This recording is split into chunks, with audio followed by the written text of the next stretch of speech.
Once again, we are privileged to take time out of our day to focus on things spiritual, to consider our lives before our God, to open His Word and to glean lessons of life from those who've gone before us. We're grateful for all who are with us and hope that what we do tonight, what is presented tonight, might be an encouragement to you in your life of faith unto the Lord. When I was in high school, I know we have a couple of football coaches here, so I'll mention this. I played football and ran track. Now I realize that was a few years ago. In fact, it was in another century. In fact, that was another millennium ago. Yes. But I learned some lessons from that about dedication and about commitment to a team. While we lived in Berwyn, Illinois during that time, there was a family that was with us briefly, and the son was a track star. In fact, he had a scholarship to one of the universities. And he talked to me one time about his experience being a scholarship athlete. And he said when he went to the university, he went on a full ride scholarship, athletic scholarship, and he said the way that his coach looked at it was, we're paying for your school, so I own you. You're going to run track year-round. It is your life. It is the expectation of this school for you to give yourself wholly to the track team. Now, he was good. I remember in the field house in the high school where I went, he ran track there, and his name was up there on the board. He was a very good track runner. But he wasn't enjoying himself at the university level. He wasn't willing to live up to that expectation. And it really taught me an important lesson. Now, no one ever talked to me about a scholarship. Please don't get me wrong. I was not that good. But at the same time, it made me think about expectations, about commitments, about what various commitments that we make, what expectations people have of us if we take on those commitments. Let me ask you a question. What is God's expectation of us when we take on the role of being His child? When we become a Christian, what expectation does God have of me and you as to how high our commitment is supposed to be?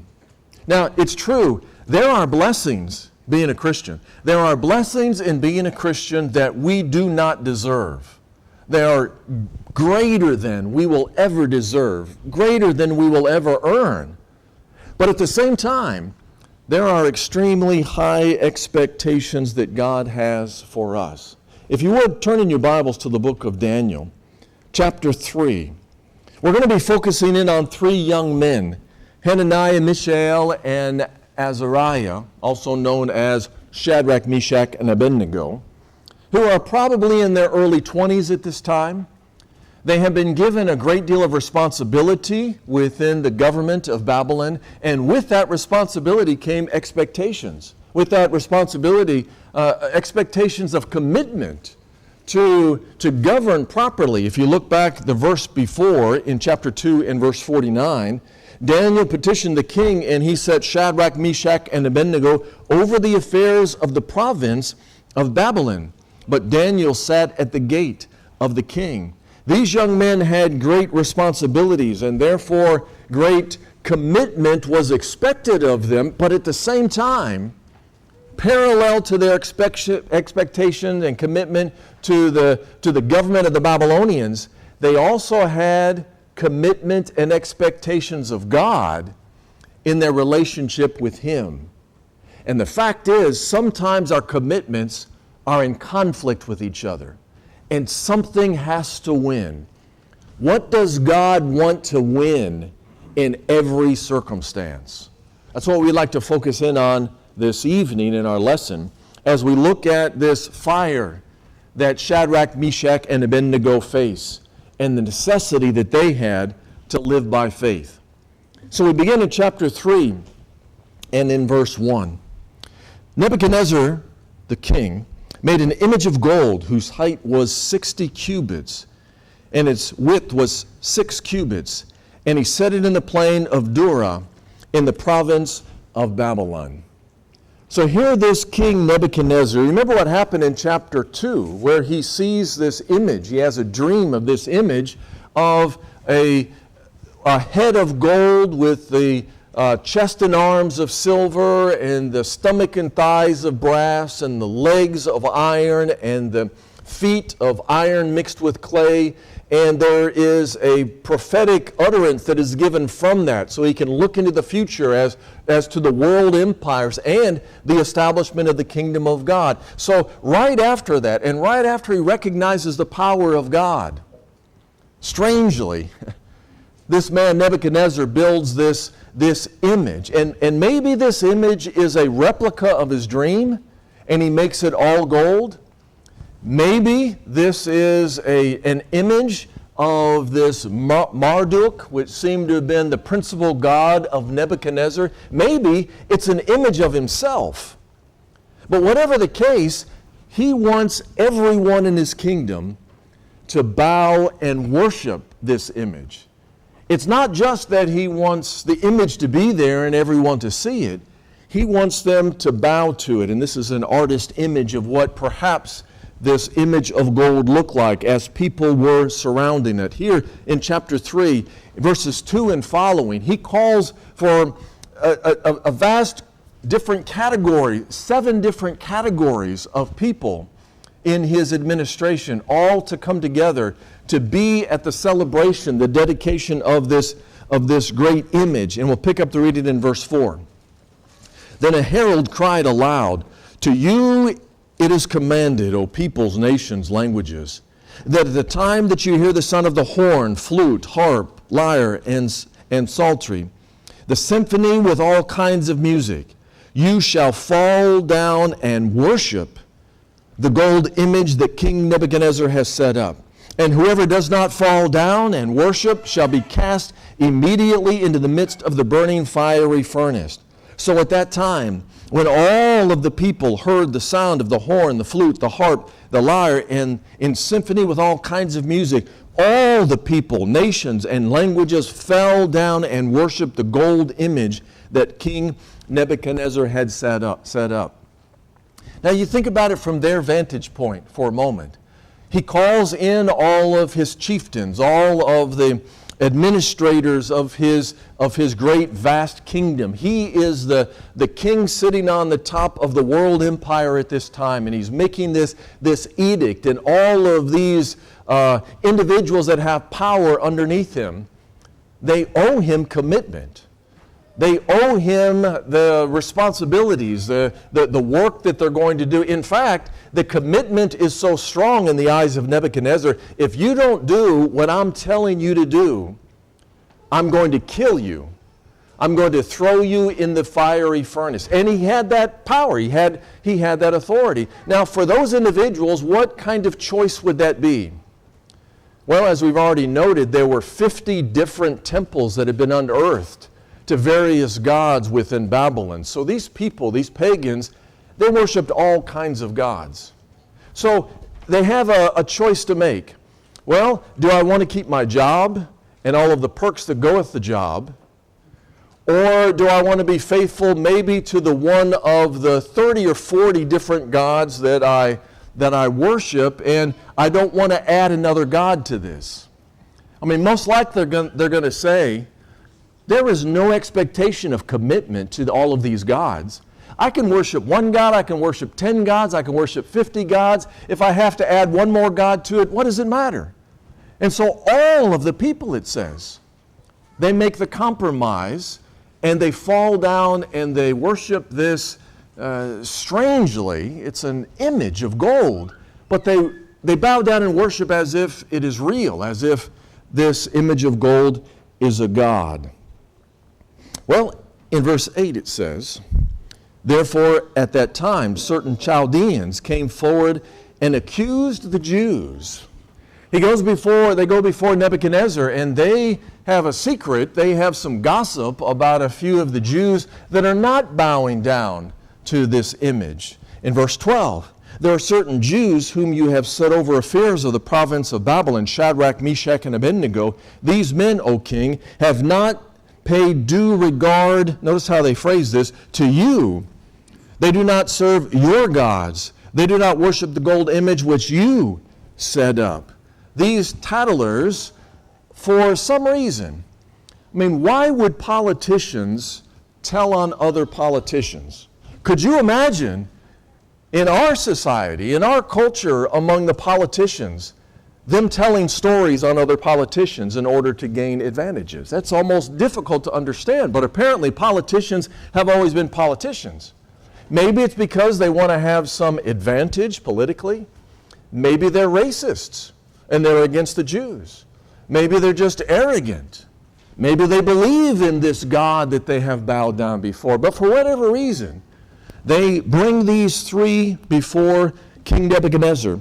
And now he's going to have to make a decision about what he is going to do with those who have rebelled against him.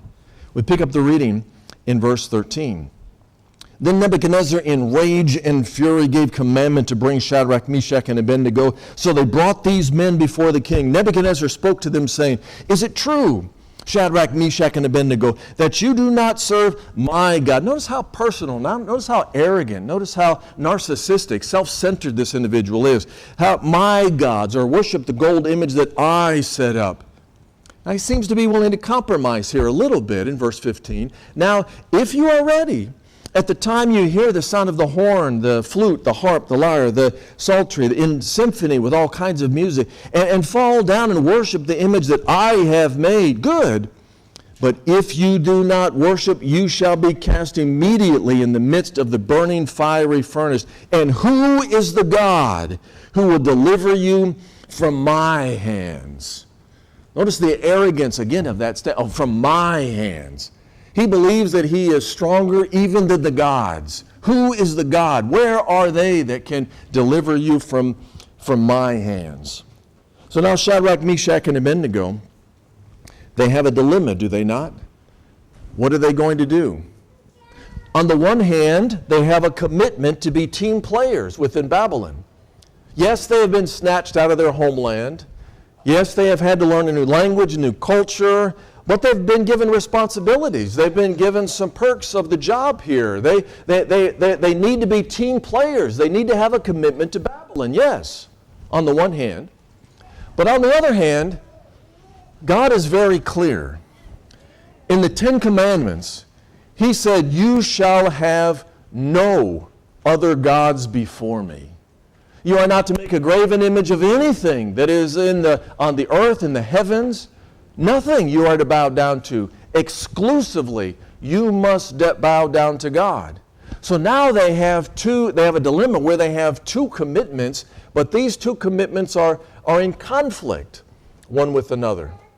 Now they could have rationalized a little bit. And they could have said, we're a long way from home. And who is ever going to know that we bow down to this God?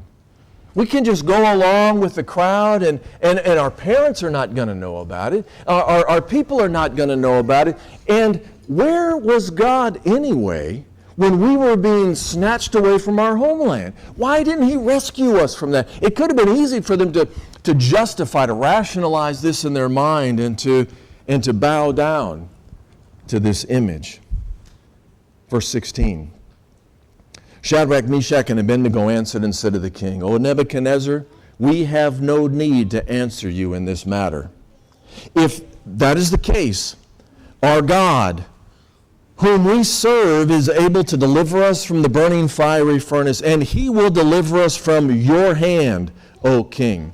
But if not, let it be known to you, O king, that we do not serve your gods, nor will we worship the gold image which you have set up. A couple of things I think that are interesting within this statement that Shadrach, Meshach, and Abednego state before King Nebuchadnezzar. First of all, notice the present tense. Notice they don't say, we have served the God of Jerusalem in the past, and therefore we are not going to, in the future, bow down to your... No, it's present tense. We serve God. We will not, present tense, serve your gods. We will not bow down to them. Just because they were far away from home didn't make any difference when it came to it, their commitment to their relationship to God. Notice another thing, that they say, they recognize that God is able to deliver us from the fiery furnace, but if not, I don't believe that they are expressing doubt in God, but they are expressing uncertainty as to the providence of God. The fact is, God was going to be with them whether they lived or died. God was going to be with them whether He delivered them so that they did not die from the fiery furnace or whether they died in the fiery furnace. God has never promised us that we will never suffer any persecution or that we will never die. In fact, many righteous individuals have died and suffered persecution for what is right. So they are not certain of what God is going to do in this particular circumstance. But what their certainty is in the greatness of God and in their need to live by faith and to make the choice to serve God. And so they say, no, we will not serve your God. We will not bow down and worship. Well, the response was quick and strong. In verse 19, Nebuchadnezzar was full of fury, and the expression of his face changed toward Shadrach, Meshach, and Abednego. And so he makes the furnace even hotter, and he calls his noblemen to come and to throw them into the midst of the fire. He wants to make sure that this is carried out, and this is carried out very quickly. Verse 24, Nebuchadnezzar was astonished, and he arose in haste and spoke, saying to his counselors, "Did we not cast 3 bound in the midst of the fire?" They answered and said to the king, "True, O king. Look," he answered, "I see 4 men loose, walking in the midst of the fire, and they are not hurt. And the form of the 4th is like the Son of God," or like the Son of the gods. Nebuchadnezzar is able to see 4 individuals within this fiery furnace, recognizing or seeing that God was in fact delivering them. And so in verse 26, Nebuchadnezzar went near to the mouth of the burning fiery furnace and spoke, saying, "Shadrach, Meshach, and Abednego, servants of the Most High God, come out and come here." Then Shadrach, Meshach, and Abednego came from the midst of the fire. And all of these individuals are seeing, we continue in the middle of the verse there, that on whose body the fire had no power. The hair of their head was not singed or their garments affected. The smell of the fire was not on them. And so Nebuchadnezzar spoke, saying, "Blessed be the God of Shadrach, Meshach, and Abednego, who sent," yes, just like she says there, "sent the angel and delivered his servants who trusted in him, and they have frustrated the king's word and yielded their bodies that they should not serve nor worship any god except our own God. Therefore I make a decree, the people, nation, or language which speaks anything amidst the God of Shadrach, Meshach, and Abednego shall be cut in pieces, and their houses be made an ash heap, because there is no other God who can deliver like this." Yes, God again sees the greatness of God, again sees the power of God, and again expresses that. So, from man's standpoint, this is a tremendous commitment that these individuals make unto God. From God's vantage point, this is exactly what He expects them to do. The expectations of God are extremely high. He expects us to be faithful unto Him, even to the point of death. Let's look at some passages in the New Testament to see the expectation of God in expression by Jesus Christ. In the book of Revelation, in the 2nd chapter, we find that Jesus is talking here to the church at Smyrna, and they are about to suffer some persecution, specifically being thrown in prison. And Jesus tells them what his expectations are for their faithfulness. Chapter 2 of the book of Revelation, and in verse 10. Do not fear any of those things which you are about to suffer. Indeed, the devil is about to throw some of you into prison, that you may be tested. You will have tribulation 10 days. Be faithful unto death, and I will give you the crown of life.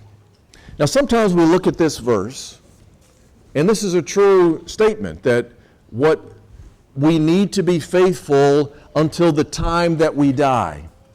Whether we're a Christian for 1 year, 6 years, 90 years, we need to be faithful until death, until the time we die. But in this context, it seems to me that Jesus is making a different point. And that is, you need to be faithful even to the point of death. Even to the high commitment of death. You are about to be cast into prison, and you are going to suffer. And I want you to be faithful, even to the point of being thrown into prison. But he goes beyond saying, I want you to be faithful, even to the point of being thrown into prison. He says, I want you to be faithful, even to the point of death. So that if we are faced with a dilemma, what shall we do? Shall we compromise? Does God allow us any room to compromise our commitment to him, to compromise our faith, to compromise doing what's right in order to save our lives? Does he allow us the freedom of compromising what is good and what is right, our faith, what is right, in order to stay out of prison, in order to keep friendships? Jesus is very clear. My expectation is, even if you have to die, you must be faithful to me. Now, Smyrna was a place that had a great deal of affection toward Rome. During the time of Tiberius, who was the Caesar who reigned during the time of Jesus' ministry and death, he built a temple to his own honor. And in the time that I believe John is writing this book to the 7 churches of Asia, Domitian has made a decree to the world that all of his citizens must bow in submission, must bow in worship of him, in recognition of him as a God, a man as a God. And it put the Christians in a dilemma. Can I be faithful to my government and bow down to Domitian and keep my job and keep my family and keep my house? Or do I have to be faithful unto God, even to the point that I lose all of that? Jesus said, when those choices come, my expectation is that you must serve God. And the fact is, if you look at the history books, there are Christians in the 1st and the 2nd and the 3rd and the 4th centuries who lost their homes, who lost their jobs, who lost their families, who lost their lives, because they would not compromise. They lived up to the expectation of Jesus Christ, and they even died rather than compromise their faith. And that's exactly what God wants of all of us. In the book of Luke, in the 14th chapter, Jesus is talking about discipleship, about following him. And he also, not just talking about death, but talking about many practical things of life, gives an indication of what his expectations are. Now, it's interesting in chapter 14 and verse 25 that it says, great multitudes went with him, and he turned and said to them. So you've got a lot of people, there's a lot of excitement. They wanted to hear this Jesus. They wanted to see the miracles that he did. They wanted to hear the message of Jesus Christ. A lot of excitement about that. But Jesus turns to them and says, now listen, I want you to know what my expectations are. If you're going to follow me, if you're going to be one of my disciples, this is what I expect out of you. This is the kind of commitment that I expect. Verse 26. If anyone comes to me and does not hate his father and mother, wife and children, brothers and sisters, yes, his own life also, he cannot be my disciple. In another place, Jesus says it in the opposite way, that we cannot love father or mother or sister or brother more than him. Whenever there is a scale, whenever there is a choice Do I choose family or do I choose God? Every time Jesus says, I choose God. Every time Jesus says you must do right, even if your parents, even if your wife, even if yourself says to do something else. Verse 27, whoever does not come, who does not bear his cross and come after me, cannot be my disciple. There are difficulties that are going to come by being a Christian. We must always choose Christ. And I think it's interesting that Jesus uses this term of the cross. Has Jesus asked us to do anything that he has not already done himself? How committed was Jesus to the will of the Father? Was he not committed to the point of death? Was he not willing to do what was right, what the will of God was, no matter what the cost? Jesus says, you've got to follow me in that if you're going to be my disciple. He says in verse 33, so likewise, whoever of you does not forsake all that he has cannot be my disciple. So there are things that we, practically speaking, must understand that we must give in order to be a follower of Jesus Christ. For example, there have been times, and I'm not talking about times in the distant past, I'm talking about times in our own memories, where there have been individuals, particularly Islamic militants, who have taken individuals, for example in Libya, the Coptic Christians, and they said, either renounce Jesus Christ or die. And those people did not renounce Jesus Christ, and their head was cut off. That has happened several times in our history. Now, in our pleasant homes, in this assembly of individuals of like precious faith, it is difficult for us to understand what that would mean for someone to be standing there and ask that question. But we must be willing to be committed to Jesus Christ no matter what. And there may be other areas that may not be quite so dramatic, but also very important. For example, what happens if this 4th of July, your company throws a picnic and alcohol comes out? Now you know what Jesus says. You know that he says that you don't get drunk. You know that Jesus says you stay sober. But you also know what the expectation of the boss is. You also know what the expectation of your fellow workers are, and you know what they're going to think of you if you don't go along with them and drink a few beers along with them. Or maybe you're working in a company and you find out, or you know, that they're cooking the books a little bit. They're not paying all of their taxes. They're hiding some things. What choice do you make? You know what Jesus says about honesty and integrity. And you know what the boss says. You know what the company says about honesty and integrity. Or maybe they're hedging a little bit and in fact even lying to their customers. There is a dilemma, there's a choice, there's a conflict. There's a choice that we have to make. Or maybe we're in school and the prom is coming. And you know that at the prom there are dances that are done that are indecent, that are immoral, that should not be done by Christians. So on the one hand you have that, on the other hand you have the acceptance of friends. We have a dilemma, we have a choice that we have to make.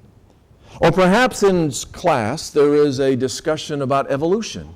And the teacher makes it very clear what you must say about evolution and your belief in it, or else your grade is going to suffer.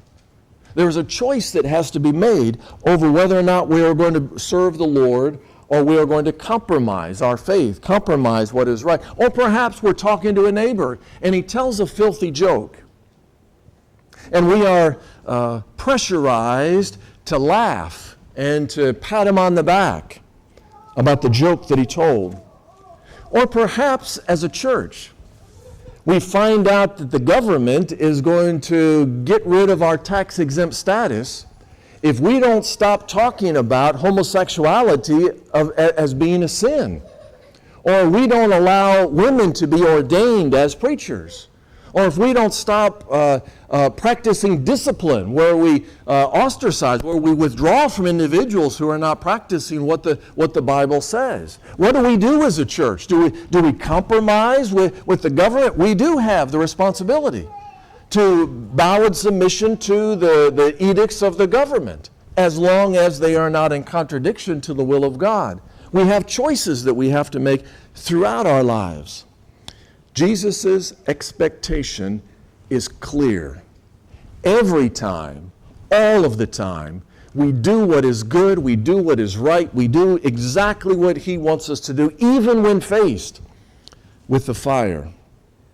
So even though this was 2,600 years ago with Shadrach, Meshach, and Abednego, even though they spoke a different language, even though their culture would have been strange to us, even though it seems so far away, in a very real sense, we stand next to them, do we not?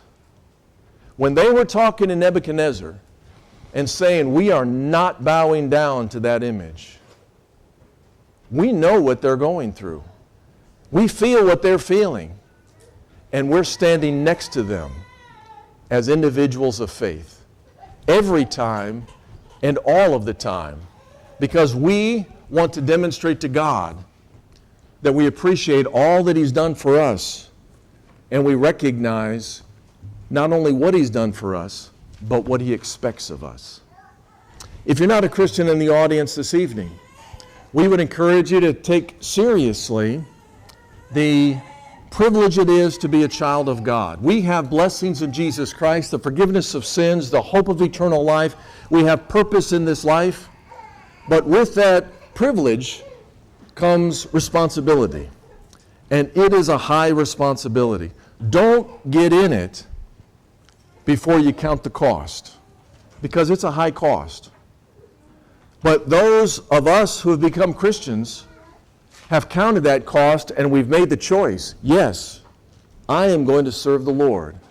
Not only is it worth it, it is very far better to be a servant of God and to do His will in life. If you're not a Christian, we encourage you to become a Christian this evening. If you are one that for some reason have turned and walked away, we would encourage you to come back to the Lord. He wants you back. He expects you to come back. And He will accept you back. Won't you come while we stand and sing? When we walk with the Lord in the light of His word, what a glory He shed on our way. What we do is goodwill. He abides with us still, and with all who will trust and obey. Trust and obey, for there's no other way to be happy in Jesus, but to trust and obey. But we never can prove the delight of His love until all on the altar we lay. For the favor He shows and the joy He bestows are for those who will trust and obey. Trust and obey, for there's no other way to be happy in Jesus, but to trust and obey. Then in fellowship sweet we will sit at His feet, or will walk by His side in the way. What He says we